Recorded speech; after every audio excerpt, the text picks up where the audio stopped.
Ayun, magandang hapon. Yung ating pong harap pong sakristy ay meron na pong aircon, blower. Yan, isa. Pa isa, dalawa. Kaya maginhawa na po dito sa aming tambayan. At hindi na kami maiinitan. So ayan, napakabait ang aming kura paroko. Talagang nagpalagay pa siya ng blower. Yan, ganyang kabait ang aming kura paroko dito sa Santa Ursula. Hindi niya inahayaan na kami ay mainitan, pawisan, habang kami nag-aantay ng misa. So yan, ngayon ay araw ng Sabado. Anticipated mass po ngayon, kaya atin tayo ng misa. Kamayang alas 6. At medyo nagre-relax muna kami dito ni Kuya. At habang wala pa yung oras namin, ay 5:40. muli akong mag-interview. Interviewin ko ay Kuya kung ano ba ang kanyang nagustuhan sa paglilingkod dito sa simbahan ng Santa Ursula. Kuya, pakilala ka. Ano pangalan mo, Kuya? Loy Silada. So gaano ba kasarap maglingkod sa ating The simbahan? best. Maraming biyaya. Ayun, maganda nga yan. Dati, hindi ako wala. Papalabas ngayon, papasok na. Wow. Lahat ng mga pundar, lahat ng binibili ko ngayon, Oo. ayan, suot namin ni Brother Romy. Oo. Sa di namin pera yan. Ah. Hindi sa simbahan. Ayan, Ah. kaya ang biyaya, pasok, sumobra pa. Wow, siksik liglig ha. Pinagmamalaki ko pa. Gaano ka nakatagal sa paglilingkuran? Mag-6 years. Wow, medyo ano na rin. Tagal-tagal na rin. Medyo magkakatahid na rin ano. Oo. Tahid na.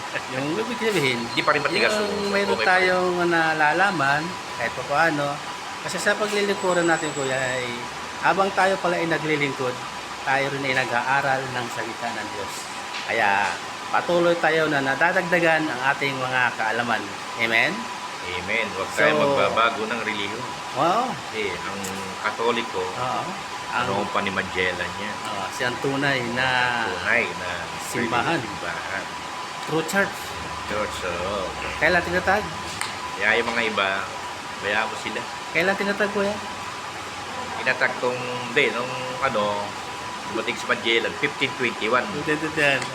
Yung tinatag, di ko pa alam, di ko pa nakakausap si So, Father. yan in 33 AD ba?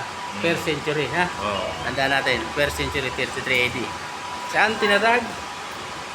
Sa Jerusalem. Ito, Wala niya wala. Sa Jerusalem po yan. Jerusalem. Oh, Jerusalem. Tapos nalipat ito sa Roma. Sa Rome. Kasi yung nakakabunga, yung mayaman na bansa, doon lumipat ang ating Panginoong sa Kristo. Kasi Oh, iniwan niya ang bansang Israel. Bakit?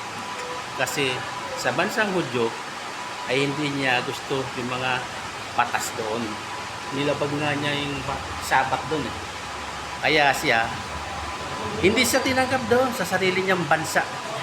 Hindi siya tinanggap. Kaya siya, kung nakarating na Roma, ang kanyang simbahan. Doon niya na itinatag, meron tayong basilika doon. Kaya kapalad tayo. Yes. Kasi Marami na ako natututunan. mayroon tayong Santo Papa. Sinong unang Santo Papa natin? Medyo di ko pa... San Pedro. Si San Pedro ba? Ang hindi iniisip ko na siya yung pop ng mga namatay eh. Hindi Wala. pala yun. Ano San na yun? Pedro. San Pedro. Siyempre yung Ah. una. Sino yung huli ngayon? Si Pableo Diportin. Oh, yan. Tanda mo yan. Kaya alam mo si Kuya medyo bahagya pa siya nakakalat sa ating inang simbahan. Kulang pa sa kaalaman. Pero Darating tayo dyan. darating tayo dyan na matututunan din na lahat. Hindi naman bigla-bigla. Sasaliksikin natin ang kaugat-ugatan ng ating simbahan. Gamay-gamay lang. Kung saan nagmula. Kaya sa mga kapandom nito, Kuya, pwede kang mag-invite sa isang kagaya natin Leminister para sila rin ay maglingkod. Mag-invite ka. Nag-i-invite nga ako pagdating naman ng sila rin nawawala. Paano din natin alam bakit umaayaw. Sige, kung ayaw nila, wala tayong magagawa. Basta ako, in-invite ko. Yung mga gusto mag-lay. Pupunta raw. Tapos nandun na. Ay, may gagawin ako. Talaga, pagka ayaw, may dahilan. Mayroon talagang dahilan, ano? May dahilan. So, yun. Kasi yung demonyo umano eh. Umakit eh. Talagang pagka-calling mo na, ay matutuloy ka talaga rito. Pagka ikaw ay talagang tumugon sa panawagan. Ano? So, tayo ay nakatugon na. Kaya mapalad pa rin tayo. Na tayo ay Kasi yung nahuli iba, ng ating Panginoon. Iba nag-iisip eh. Kung kailan mahina na, saka nila na pag-isip-isip. Na maglingkod. Wala na. Pero wala na silang wala na silbi yan. Wala na silbi. So, kaya nga Hanggat po, bata pa, wala hanggat- naman nawawala eh. Hanggat tayo malakas, magsilbi tayo sa ating Panginoon. Sapagkat ito ang way, papuntang langit. Yes. Sapagkat kung siya ay nasa lupa, ang ating Panginoon sa Kristo, siya yung naglingkod sa atin. Ngayon, umakyat naman sa langit, tayo naman pala maglilingkod sa Kanya. Tama ba? Tama. Kaya tayo, naglilingkod tayo dito. Para pagdating natin to, makakasama natin siya. Kaya lang, hindi natin alam kung kailan. O siyempre, yan ay sa paghuhukom, doon tayo hatulan kung ano ang ginawa natin dito sa lupa. Ultimong hanggang baby, hanggang pagtanda, doon natin malalaman. Yes. Kaya wala po nakakatiyak kung tayo ay pupunta sa langit. Pero sa bandang huli ay sa paghuhukom, doon po natin malalaman ang judgment ng ating Panginoong Kristo. Kaya hanggat maaga, pumasok tayo kahit wala pa, hindi pa dumarating paghukom. Pumasok na tayo hanggat maaga. Kasi yun ang panawagan niya eh. Maglingkod tayo. Yun ang panawagan ng ating Panginoon, tumugon tayo. Sa loob lang naman ng sa 7 araw, isang beses linggo lang.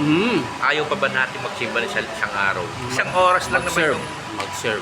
Okay. Oo, isang oras So lang. maganda yan, kuya. So, babay na sa ating mga manonood. Kita ba ako dyan? O, kita ka dyan. Bye-bye. Thanks for watching, guys. Sana nawa ay ma-inspire kayo sa aming paglilingkuran at kayo inaanyahan namin para makapaglingkod din sa ating Panginoon Diyos. Bye-bye. Love you.